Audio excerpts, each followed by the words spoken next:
ఇయా కుక్షి విపరే కృత్వా స్వయం రక్షతి సర్వతః నమామి జననీం దేవీం పరా ప్రకృతి రూపిణీం కృచ్ఛేణ మహతా దేవ్యా ధారితోహం యథోదరే తత్ప్రసాదాత్ జగద్దృష్టం మాతర్నిత్యం నమోస్తుతే పృథివ్యా యాని తీర్థాని సాగరాదీని సర్వతః వసంతి యత్ర తాం నౌమి మాతరం భూతి హేతవే.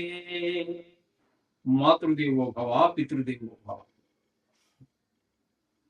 ఇప్పుడు మనము జూన్ నెల 2026 సంవత్సరం గోచార ఫలితాలు ఏ విధంగా ఉంటాయి అనేటటువంటి విషయాన్ని మనం సశాస్త్రంగా తెలుసుకునే ప్రయత్నం చేద్దాము. ఇందులో నా కల్పనలు కానీ కల్పితాలు కానీ ఏమి ఉండవండి.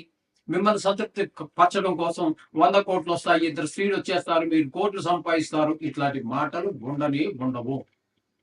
అలాగే మిమ్మల్ని భయభ్రాంతులు చేసేసి ఆ గ్రహం మీద బాగాలేదయ్యా, నువ్వు చచ్చిపోతావు, లేకపోతే నీ కొంపంతా మునిగిపోతుంది, లేకపోతే నువ్వు పీకల దాకా మునిగిపోతావు, నువ్వు అప్పులు పాలైపోతావు, నాశనం అయిపోతావు, ఇలాంటివి ఏమి చెప్పి మీ చేత ఒక జపం పెట్టించాలి, ఆ డబ్బులు ఏవో నాకు రావాలి అనేటటువంటి విషయం కూడా ఉండదు.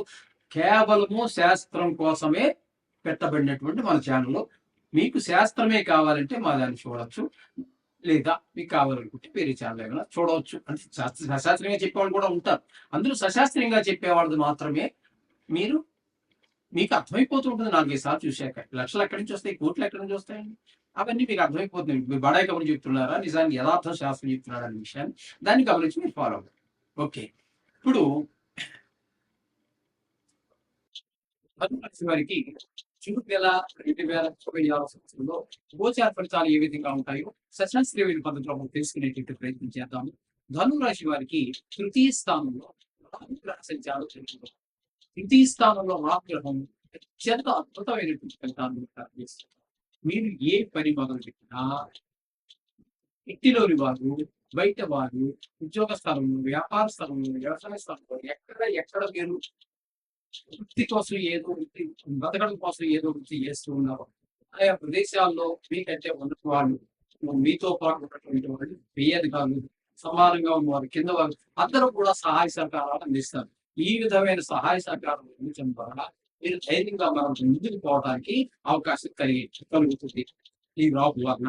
ఇకపోతే ఇదే ధనురాశి వారికి చతుర్థ స్థానంలో శని భగవాన్ యొక్క సంచారం. దీనిని అర్ధాశ్రమ శని అంటారు. ఇది కొంచెము దీని స్థానం కూడా అంటుంటారు చతుర్థ స్థానాన్ని.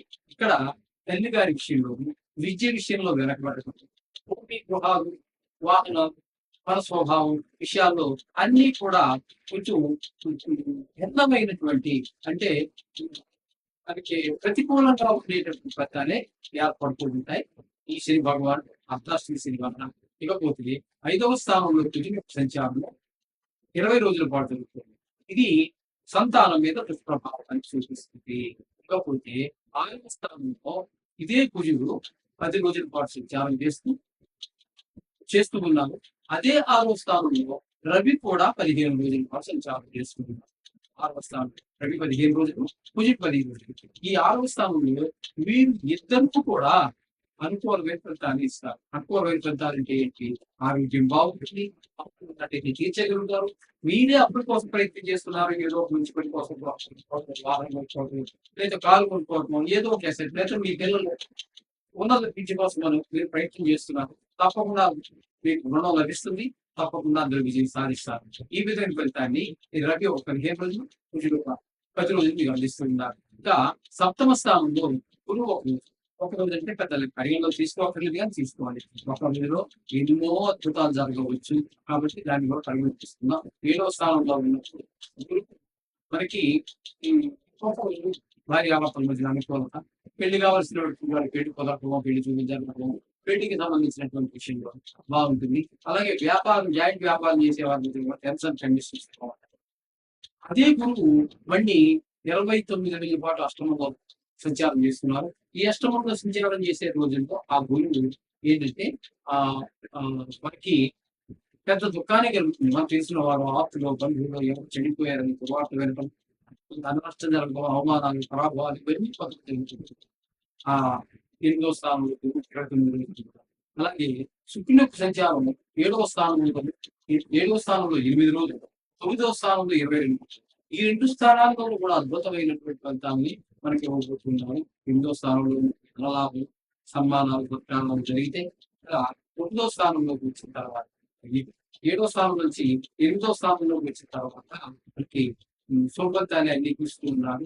8వ స్థానంలోకి వచ్చేటప్పుడు మన ఎవరో మన బంధువులు కొంచెం ఆపదలో ఐసీలో ఉన్నారు చూడండి, వారందరికీ కూడా మంచి ఫలితాలు కూడా ఏర్పడుతుంటాయి.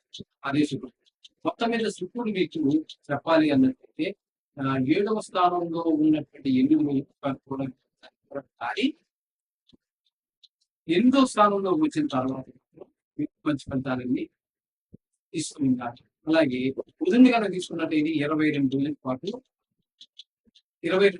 7వ స్థానం ఉంటారు.